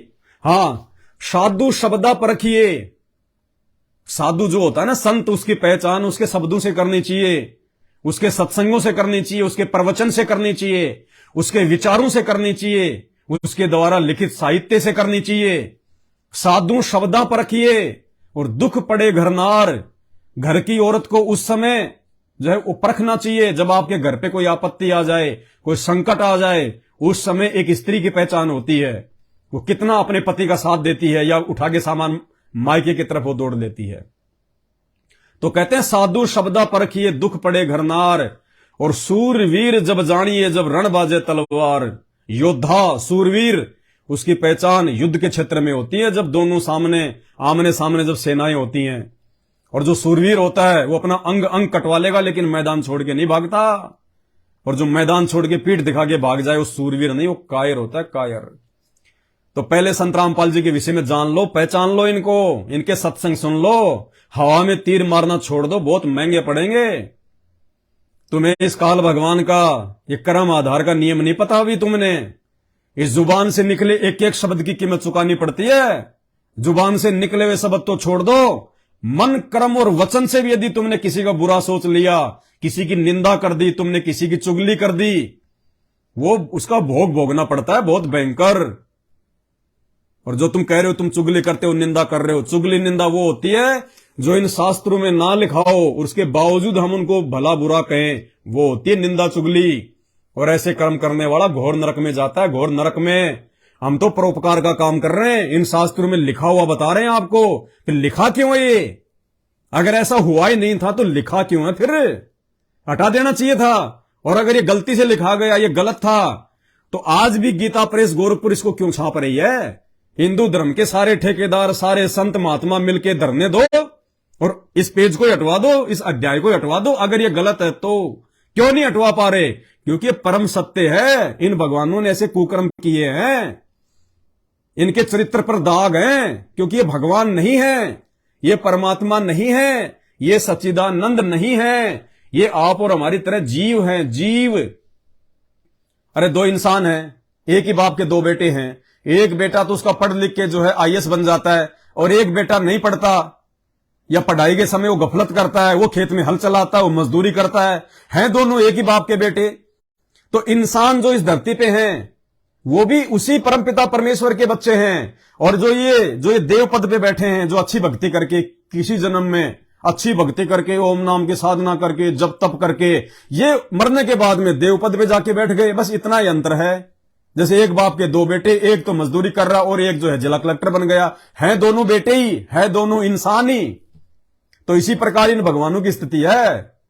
आप और हम ना जाने कितनी बार ब्रह्मा विष्णु महेश बन चुके हैं। गधे कुत्ते सुअर जो आप देख रहे हो ना घूमते हुए, ये ना जाने कितनी बार ब्रह्मा विष्णु महेश जो है ये बन चुके हैं, देव देवता बन चुके हैं। ये गधे कुत्ते सुअर जो आज आपको गलियों में जो नाक रगड़ते दिखाई दे रहे हैं, पता नहीं कितने असंख्य जन्म हो चुके हैं हमारे को यहां पे भटकते हुए बिना मोक्ष के, इन आदि अधूरी साधनाओं को करते करते। तो भाई यहां तो 84 लाख योनियों में जितने जीव हैं, चींटी मक्खी मच्छर कीट पतंग गधा कुत्ता सुअर बैल हाथी घोड़े, ये सब ना जाने कितनी बार ब्रह्मा विष्णु महेश की पोस्ट पे रह चुके हैं। और मरने के बाद जब इनकी बैटरी डिस्चार्ज हो जाती है, काल इनको 84 लाख योनियों में ठोक देता है। फिर नई आत्मा को जिसके पास में भक्ति होती है फिर उसको बैठा दिया जाता है। जैसे आप किसी होटल में रुके, रात को आपने 10,000 रुपए जमा करा दिए, जब तक होटल में आपके 10,000 रुपए तब तक आपको होटल में बढ़िया कमरा मिलेगा, बढ़िया खाना पीना मिलेगा, सारी सुविधा मिलेगी। और आगे यदि आपको होटल में रहना है तो पैसे जमा करने पड़ेंगे, और पैसे जमा नहीं कराओगे तो होटल से आपको बाहर निकाल दिया जाएगा। आपको तो निकाल दिया और आपकी जगह फिर उस आदमी को बैठा दिया जाएगा उसी कमरे में जो व्यक्ति काउंटर पे पैसे जमा करा देगा। तो इसी प्रकार जिन आत्माओं के पास में भक्ति होती है, कहते हैं कबीरा सब जग निर्धना धनवंता ना कोई, और धनवंता उसी को जानिए जिसके पास में राम नाम धन होए। राम कौन? त्रेता युग वाले रामचंद्र नहीं, राम यानी आदि राम। राम राम सब जगत बखाने, आदि राम कोई बिरला जाने। आदि राम वो सच्चिदानंद जो उस राम का भी राम है। अरे रामचंद्र जो त्रेता युग में आया था, सतयुग के प्राणी तो जानते भी नहीं थे राम कौन है, क्योंकि राम का तो जन्म ही सतयुग के बाद हुआ है। तो सतयुग में भी तो इंसान थे, वो भी तो भक्ति करते थे, वो तो राम को जानते ही नहीं थे। तो राम कहां से राम हो गया? राम तो उनके शरीर का नाम था, राम तो उनके शरीर की पहचान थी। जैसे आजकल बहुत सारे लोगों का आपको नाम मिलेगा रामचंद्र, रामचंद्र यादव, रामचंद्र ठाकुर, रामचंद्र शर्मा, तो क्या वो दशरथ के पुत्र हैं? वो भगवान बन गए, वो उनके शरीर की पहचान है। तो राम शब्द खाली रामचंद्र जी के शरीर की पहचान थी। राम का मतलब होता है भगवान, अविनाशी परमात्मा, सत साहिब, सत्य कबीर। और वो अविनाशी राम आज परम पूज्य सतगुरु रामपाल जी के रूप में धरती में प्रकट है। यह है असली सत्य चित आनंद, सच्चिदानंद घन ब्रह्म। तो पहचान करो अपने परमेश्वर की, अपने भगवान की। और भाई हम जो ये थूक बिलोते हैं ना घंटे 2 घंटे आगे लाइव आके, हमें कोई पैसे नहीं मिल रहा। मैंने कोई पेज को कोई मोनेटाइज नहीं करवा रखा। मैं यूट्यूब की फेसबुक की घटिया कमाई नहीं खाता। ये हराम की कमाई में आता है। ये झूठे साचे वीडियो बना बना के, रील बना बना के, कभी महीने के लाख कमा लो, कभी 50,000 कमा लो। ये हराम की कमाई में आती है कमाई। और ये कमाई संत रामपाल जी के भगत नहीं खा सकते। इसलिए दास ने इस फेसबुक पेज को मोनेटाइज नहीं करवा रखा। तो भाई और बहनों आंखें खोलो, सच्चाई को समझो, सच्चाई को जानो। ये मानव शरीर, मानव जन्म दुर्लभ है, ये मिले ना बारंबार। पेड़ से पत्ता टूट जाए वापस नहीं लगता डार। देखो हमें तुम्हारी गालियों से कोई फर्क नहीं पड़ता, हमें तुम्हारी धमकियों से कोई फर्क नहीं पड़ता। हमारे सिर पर समर्थ का हाथ है, समर्थ का हाथ। और ये वचन है, 7 वचन पलटे नहीं चाहे पलट जाए ब्रह्मांड। हमें कोई पेंशन नहीं मिल रही ये सच्चाई बताने के लिए, हमें कोई ये तनख्वाह नहीं मिल रही ये सच्चाई बताने के लिए। लेकिन हमें परमात्मा ने सच्चाई से रूबरू करवा दिया कि बेटा जैसे तुम काल के जाल से बाहर निकले हो, तुम जैसे इन नकली इष्टों की भक्ति को छोड़ के और अपने सतगुरु की असली इष्ट की भक्ति पे आए हो, और अब तुम मोक्ष प्राप्त करोगे, 84 लाख योनियों से बाहर निकलोगे। ऐसे ही अब तुम्हारा ये परम कर्तव्य है कि जैसे पहले तुम भूले भटके फिर रहे थे, आधे अधूरे भगवानों की भक्ति कर रहे थे, वैसे ही तुम्हें पता होने के बाद अब तुम अपने जगत वाले भाई बहनों को जगाओ। वो भी मेरे बच्चे हैं, वो भी तुम्हारे भाई बहन हैं, उन तक ये संदेश पहुंचाओ। इसलिए आज शहर शहर में, गांव गांव में, गली गली में संत रामपाल जी के द्वारा लिखित पुस्तक ज्ञान गंगा जा रही है। टीवी चैनलों पर संत रामपाल जी के प्रवचन चल रहे हैं। भगत भाई बहन जहां भी बैठते हैं परमात्मा की चर्चा करते हैं। आप भाई बहनों को सही भक्ति विधि के बारे में बताते हैं। तो भाई और बहनों अब तुम भी विचार करो थोड़ा बहुत। ये मानव शरीर इसीलिए दिया भगवान ने, ये कोई बात सुन के क्रोध करने के लिए नहीं दिया, कोई बात सुन के उसके ऊपर विचार विमर्श करने के लिए दिया है कि यार ये बंदा इतनी बातें बोल रहा है और दूसरी बात बोल ही नहीं रहा, हमारे ही शास्त्रों में दिखा रहा है, हमारे ग्रंथों में लिखा हुआ है। अरे ऐसा कोई व्यक्ति जिसने ऐसा कुकर्म कर रखा हो और वो व्यक्ति यदि आपके घर पे आ जाए, और आपको मालूम चल जाए कि तो वही व्यक्ति है जिसने ऐसा ऐसा कुकर्म किया था एक औरत के साथ में, आप उसको अपने घर में नहीं घुसने दोगे। और इन भगवानों को तुमने घरों में घुसा रखा है, तुमने मंदिरों में घुसा रखा है, तुम इनके आगे अगरबत्ती करते हो, तुम इनकी पूजा करते हो, दीपक जलाते हो। अरे जिसकी पूजा करोगे उसके गुण, उसका स्वभाव तुम्हारे अंदर आएगा, तुम्हारे बच्चों के अंदर आएगा। और यही कारण है इन भगवानों के गुण और कर्म स्वभाव आज पूरे भारत में सबके अंदर हैं। इसीलिए तो रोज जो है बलात्कार हो रहे हैं, व्यभिचार हो रहे हैं, स्कूल के लड़का लड़की, कॉलेज के लड़का लड़की एक दूसरे के साथ में संबंध जो है बनाए बिना रहते नहीं। कोई बिरले होंगे बेचारे, 1000 में कोई 2-4 ऐसे होंगे जो अपने स्कूल टाइम में या अपने कॉलेज टाइम में ये कुकर्म नहीं करते। सब लड़का लड़की आपस में आप सब जानते हो। तो क्यों? क्योंकि जिनकी हम पूजा कर रहे हैं, जिनकी पूजा हमारे बाप दादा करते आ रहे हैं, हमारे घर में जिनकी फोटोएं रखी हैं, जिनकी हम आरतियां उतार रहे हैं, जब उनका ही चरित्र ऐसा है तो हमारे बच्चों का कैसा होगा? उनके गुण, उनके कर्म, उनके स्वभाव पूजा करने वाले में सबतई आ जाते हैं, सबतई। जैसे माता पिता के कुछ कर्म उनके बच्चों में बिना बताए, बिना समझाए ऑटोमेटिक आ जाते हैं, जीन सिस्टम के माध्यम से आ जाते हैं। उसी प्रकार जिन भगवानों की हम पूजा करेंगे उनका चरित्र, उनके कर्म, उनके कुकर्म, उनका कुछ प्रभाव अंश रूप में पूजा करने वाले पे पड़ता है। और यही कारण है कोर्ट बड़े पड़े, कोर्ट बलात्कार के मुकदमों के, व्यभिचार के मुकदमों पे। तो ये व्यभिचार की श्रेणी में आता है जो श्री कृष्ण जी ने किया एक उपजा के साथ में। एक होता है बलात्कार, गुरुदेव भगवान ने बताया बलात्कार वो होता है जो जबरदस्ती किसी औरत के साथ में जो संबंध बनाए जाते हैं, उसकी इच्छा के विरुद्ध जो संबंध बनाए जाते हैं, उसको कहते हैं बलात्कार। बलात् मानी जबरन करना, जबरदस्ती करना। और एक होता है व्यभिचार। व्यभिचार का मतलब शादी के बिना, शादी हुए बिना यदि आप किसी और स्त्री के साथ में सेक्स करते हो, संभोग करते हो, तो वो व्यभिचार की श्रेणी में आता है। और शादी होने के बावजूद भी यदि आप किसी और स्त्री के साथ में करते हो तो वो भी व्यभिचार की श्रेणी में आता है। दोनों की रजामंदी से जो होता है, अपनी पत्नी को छोड़ के शादी से पहले या शादी के बाद यदि आप किसी गैर स्त्री के साथ में आपसी रजामंदी से ये कुकर्म करते हैं तो वो व्यभिचार की श्रेणी में आता है, व्यभिचार। तो श्री कृष्ण जी ने ये व्यभिचार किया, व्यभिचार जो बलात्कार से भी बुरा है। अरे ऐसे भगवानों की हम पूजा करेंगे? नहीं भाई। सच्चाई है, सच्चाई डंके की चोट पे कहेंगे भाई। शास्त्रों में लिखी हुई है, ये शास्त्र हमने हमारे जो है घर पे नहीं बनाए, ये गीता प्रेस गोरखपुर वाले ने छापे हैं। अगर मरना है, मारना है, तुम्हारे को मुकदमेबाजी करनी है, गालियां निकालनी है, तो गीता प्रेस गोरखपुर वालों को निकालो जी भर के। पीछे इनके mobile number, fax number, email ID लिखी हुई है। या फिर वेदव्यास जी को निकालो गालियां जी भर के, जो वेदव्यास जी लिख के चले गए संस्कृत में। या फिर उन हिंदी में अनुवाद करने वालों पे निकालो गालियां जिन्होंने इन शास्त्रों का हिंदी में अनुवाद कर दिया।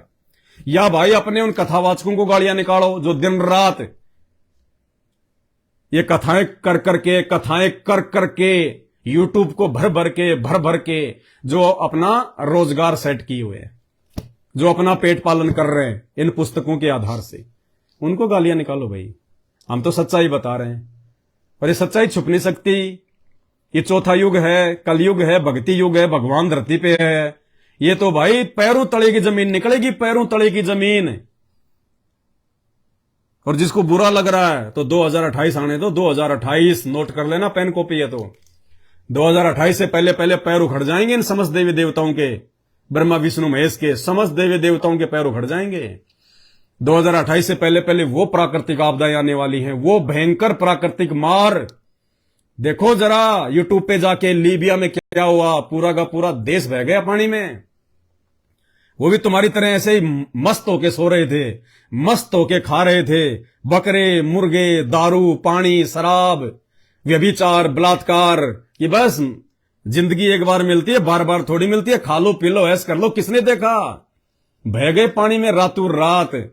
1-1 करोड़ की गाड़ियां उनकी माचिस की डिब्बियों की तरह हजारों की संख्या में पानी में बह गई समुद्र में। मकान के मकान बह गए, 2 बांध टूट गए, 2 बांध, ऊपर से डेनियल नाम का तूफान। तो भारत के साथ में कौन सी जो है मित्रता है उस तूफान की?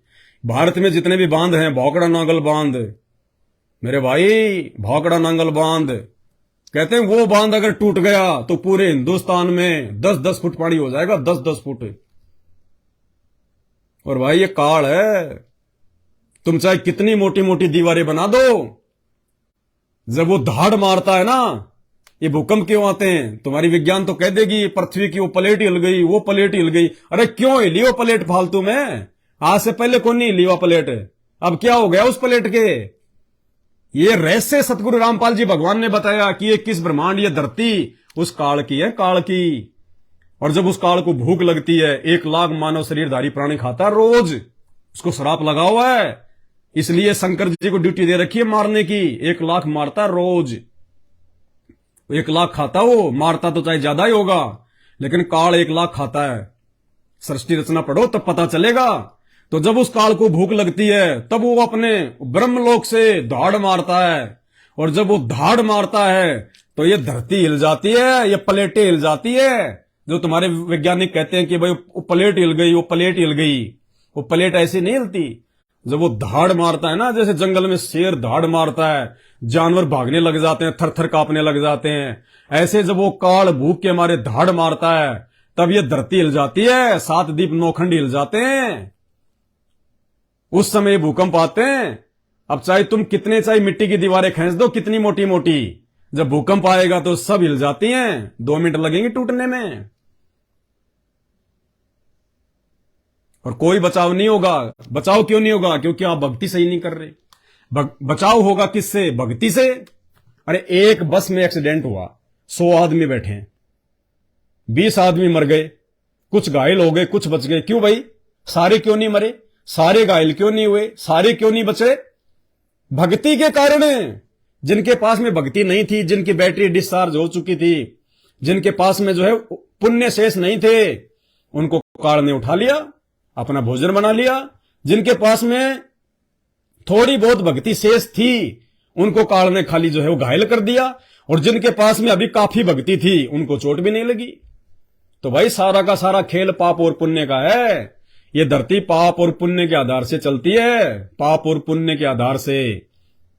और पाप तो अपने आप ही बन जाएंगे, और पुण्य बनाने के लिए भक्ति चाहिए, भक्ति। और वो पुण्य बनाने वाली भक्ति आज पूरे विश्व में, पूरी धरती पे, पूरी दुनिया में परमपिता परमेश्वर सतगुरु रामपाल जी भगवान के पास में है, और किसी के पास में नहीं है। और 2028 से पहले पहले प्रकृति का वो रौद्र रूप आपको देखने को मिलेगा, रौद्र रूप।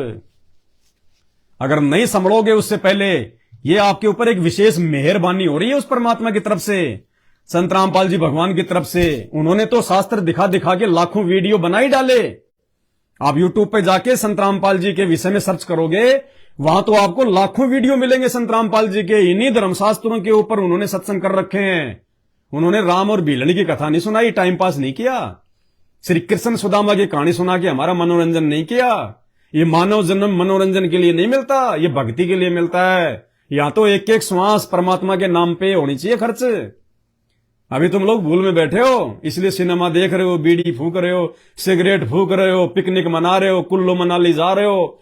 जब तुम्हें पता चलेगा कि ये मानव शरीर श्वासों के आधार पे चलता है, और ये श्वासें परमात्मा ने हमारे को गिन गिन के दी हैं।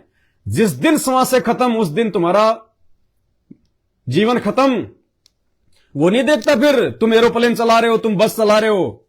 अभी उत्तर प्रदेश के मेरठ में सिटी बस ड्राइवर चला रहा था, अचानक से हार्ट अटैक आ गया, गाड़ी रोड के नीचे खाई में गिर गई, कितने लोग मर गए। वो नहीं देखता फिर, जिसका समय आ जाता तुरंत उठा लेता वो, कि पीछे 5 मरेंगे या फिर वो 10 मरेंगे। अभी भाई तुम्हारे पुण्य चल रहे हैं। एक ट्रेन चलाता है एक ड्राइवर, हजारों लोग उस ट्रेन में बैठे होते हैं। उस ड्राइवर की मौत जो है कहां लिखी हो, कब लिखी हो, कौन से समय लिखी हो, तुम्हें पता है? नहीं पता। क्या पता गाड़ी चलाते चलाते उसको हार्ट अटैक आ जाए, जैसे उस बस वाले को आ गया। कहां जाओगे, कहां जाओगे? 1000 के 1000। उस समय उस ट्रेन में वो बचेंगे जिनके पास या तो उनकी भक्ति शेष है, या जो व्यक्ति वर्तमान में संत रामपाल जी का भगत है। जिसकी भक्ति शेष है वो भी मर सकता है, लेकिन जिसके पास में संत रामपाल जी की भक्ति है, जिसने संत रामपाल जी को अपना गुरु बना रखा है, और जो मर्यादा में रह के संत रामपाल जी की भक्ति करता है, उसके भगत को वो काल हाथ नहीं लगा सकता, छू भी नहीं सकता उसको। ये वो परम शक्ति है जो तुम्हें जेल में बैठा दिखाई दे रहा है। ये जेल में बैठे रहने के पीछे का रहस्य 2028 से पहले पहले दुनिया के सामने आ जाएगा। आंखों में आंसू भर भर के उनके चरणों में पड़ पड़ के रोगे, लेकिन तुम्हारा इतना सौभाग्य कहां जो तुम्हें उनके चरण नसीब हो।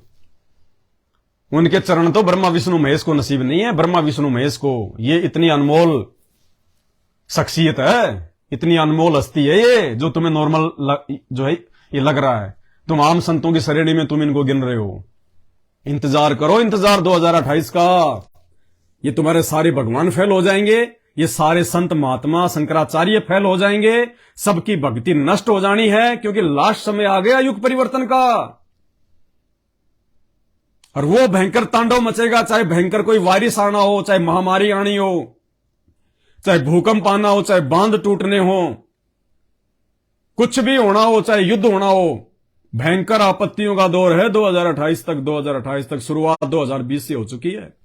शुरुआत 2020 कोरोना से हो चुकी है, और उसके बाद में प्राकृतिक आपदाएं पूरे विश्व को घेर रही है। लीबिया, मोरक्को, तुर्की, अफगानिस्तान। आने वाले समय में देखना क्या होगा। ये कनाडा भारत का क्या चल रहा है, कैसे ये रणनीति बनेगी, कैसे पूरा विश्व दो खेमों में बट जाएगा, कैसे विश्व युद्ध की शुरुआत हो जाएगी। ऊपर से प्राकृतिक मार, हाहाकार, और भारत सरकार ने जो मैसेज आपके मोबाइल पे भेजना शुरू कर दिया ना, अटेंशन, सबका मोबाइल बजा होगा थोड़े दिन पहले, P P P P P P. ये जब युद्ध होता है ना, जब युद्ध होने की संभावना होती है, उससे पहले गवर्नमेंट ये ट्रायल करती है देशवासियों को सूचना देने के लिए। ये पूरा विश्व अब हो चुका है सत्यानाश की तरफ है, ध्यान रखना। और देश को ये राजनेता नहीं बचा सकते, तुम्हारे नकली धर्मगुरु नहीं बचा सकते, ये ब्रह्मा विष्णु महेश नहीं बचा सकते। अगर ये बचाने वाले होते तो उत्तराखंड में और हिमाचल में 2-3 महीने पहले बारिश से, बादल फटने से इतनी भयंकर तबाही नहीं होती। अरे उत्तराखंड में, हिमाचल में तो सबसे ज्यादा देवी देवता हैं। देवभूमि कहा जाता है उत्तराखंड और हिमाचल को, और सबसे ज्यादा सत्यानाश 2 महीने पहले बारिश ने उत्तराखंड और हिमाचल में किया। गांव के गांव बह गए। कहां सो रहे थे तुम्हारे देवी देवता, कहां सो रहे थे वो देव? लेकिन कुछ नहीं, ये देवी देवता भी हाथ पीछे कर लेते हैं जब आपत्तियां आती हैं, क्योंकि इनके बस की बात नहीं है। ये भी उसी की सहायता करते हैं जिसके पास में थोड़ा बहुत माल होता है। कौन सा माल? भक्ति। ये भी देखते हैं कि इसके पास में बैलेंस है कि नहीं है। चाहे भूखे मरते रहो, रोड पे तुम्हें कोई पकोड़े नहीं खिलाएगा। पकोड़े की प्लेट उसी को मिलती है जो पहले काउंटर पे जाके जो पैसे जमा कराता है। तो तुम्हारे पास में भक्ति नहीं है, इसलिए देव देवता भी तुम्हारी कोई रक्षा नहीं कर सकते। और यही हाल हुआ उत्तराखंड में। तो भाई आने वाले समय में यह हाल पूरे देश में और पूरे विश्व में होने वाला है। और उस समय दुनिया को केवल संत रामपाल जी दिखाई देंगे। संत रामपाल जी, जब आप उस समय संत रामपाल जी के भक्तों को देखोगे कि यार इनका तो बाड़ी बाका नहीं उग रहा, ये तो हंस रहे हैं, खेल रहे हैं, कूद रहे हैं, ये तो अपनी भक्ति कर रहे हैं, आरती कर रहे हैं, दुनिया दाने दाने के लिए मर रही है, दौड़ रही है, अकाल पड़ा हुआ है, और ये लोगों को भंडारा करवा रहे हैं। कहां से आ रहा है जो है इनके घर में? उस समय लोगों को पता चलेगा कि संत रामपाल जी कौन है, बलात्कारी कौन है और व्यभिचारी कौन है। उस समय पता चलेगा जब संत रामपाल जी के भक्तों में चेहरे पे मुस्कान देखोगे उन आपत्तियों के समय में। तब कहोगे भगत जी हमें भी बताओ संत रामपाल जी की भक्ति कैसे करें, भगत जी हमें भी बताओ संत रामपाल जी की आरती हम कैसे करें, हमारी भी रक्षा करो, हमारी भी रक्षा करो। तब ये जो आज गालियां निकाल रहे हैं, ये तो क्या पता उस समय तक रहेंगे कि नहीं रहेंगे। ऐसे व्यक्तियों को तो काल सबसे पहले उठाता है। देखो, राम किसी को मारे नहीं। राम कौन? फिर कह रहा हूं, त्रेता युग वाला रामचंद्र नहीं, राम वो आदि शक्ति। राम राम सब जगत बखाने, आदि राम कोई बिरला जाने। राम जो आप पीछे देख रहे हो फोटो में, असली राम ये है संत रामपाल जी, असली राम। कहते हैं राम किसी को मारे नहीं, मारे तो हत्यारा राम, अपने आप ही मर जाएंगे कर कर खोटे काम। जो खोटे काम लोग जो करने जो लग रहे हैं। अभी तो निपा वायरस क्या है, निपा तो कुछ भी नहीं है। अभी निपा के बाप आएंगे, कोरोना के बाप आएंगे। अभी तो निपा फिपा तो कुछ नहीं है, तो आएगा चला जाएगा। निपा के बाद में देखना जो होगा, वो रोडों पे चलते चलते लोग मरेंगे, डॉक्टर हॉस्पिटल छोड़ के भाग जाएंगे। भाई साहब रोग समझ में नहीं आ रहा, वो भयंकर दुर्गतियां होंगी यहां पे। ये 2028 महायुग परिवर्तन का समय है, महायुग परिवर्तन का। तो संत रामपाल जी किसी को कुछ नहीं कहते। जिस प्रकार कैसे, जिस प्रकार एक राष्ट्रपति और प्रधानमंत्री, यदि राष्ट्रपति और प्रधानमंत्री को राह चलते यदि कोई गाली निकाल दे, उसके ऊपर कोई पत्थर फेंक दे, तो प्रधानमंत्री राष्ट्रपति जूता लेके नहीं भागते उसके पीछे, प्रधानमंत्री राष्ट्रपति नहीं मारते उसको, वो सिपाही गढ़ते हैं, वो पुलिस वाले गढ़ते हैं उसको, वो कमांडो तोड़ते हैं फिर उसकी देई।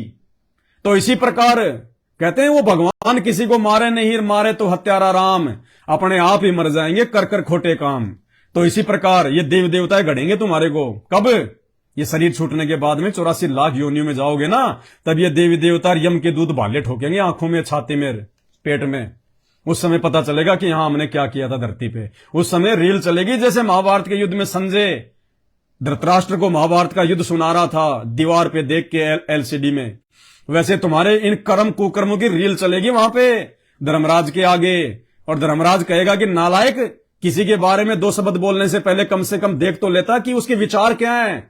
तूने संत रामपाल जी के सत्संग सुने थे, तो तेरे को क्या अधिकार था उसके बारे में बोलने का, गालियां निकालने का, ये गलत बोलने का, बलात्कारी है, फलाना है, दिखना है?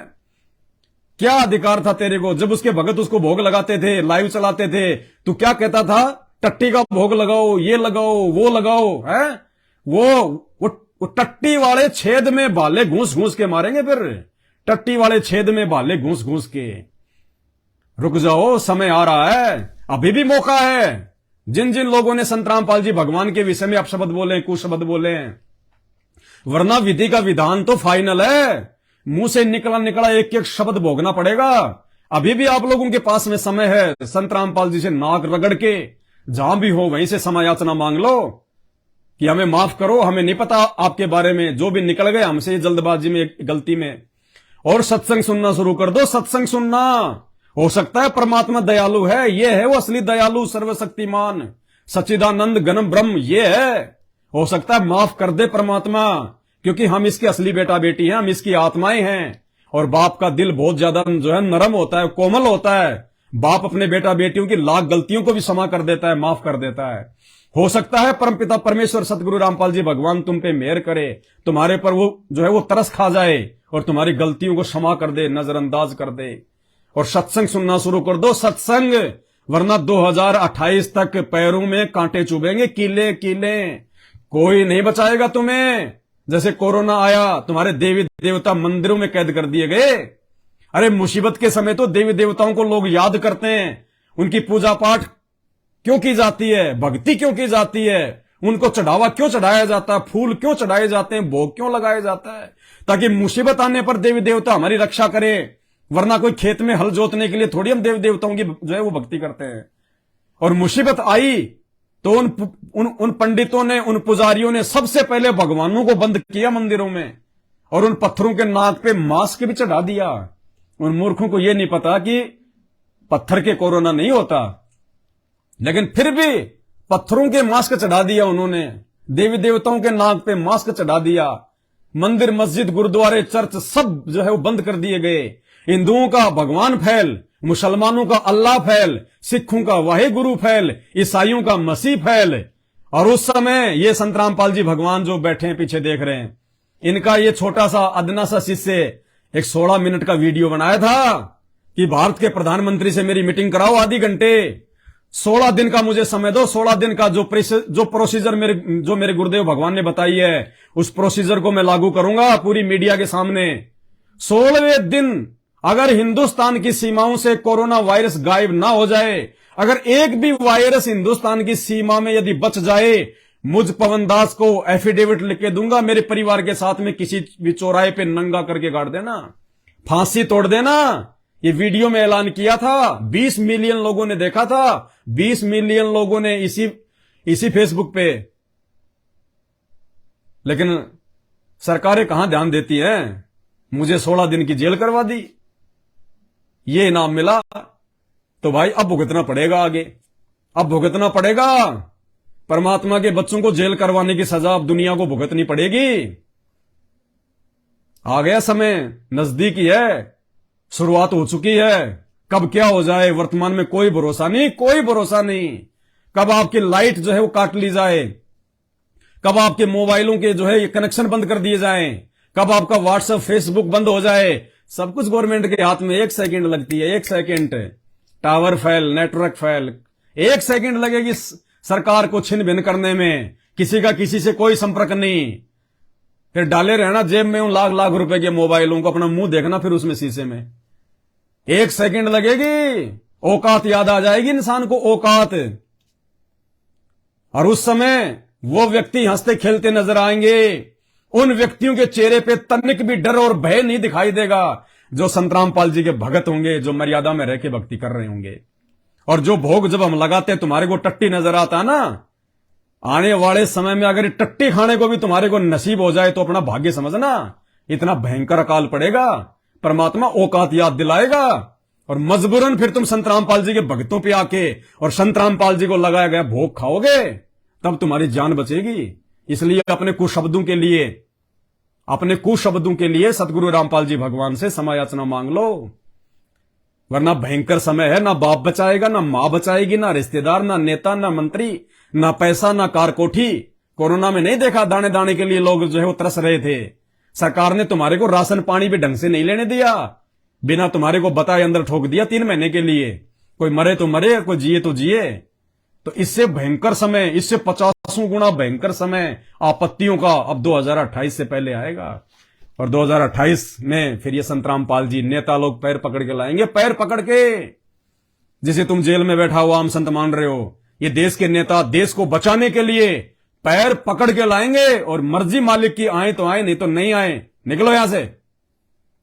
साहब है, साहब खुदा, ये है वो खुदा, भगवान अल्लाह मसीहा, ये है दुनिया का। इसकी मर्जी, उस समय आए तो आए, नहीं तो ना आए।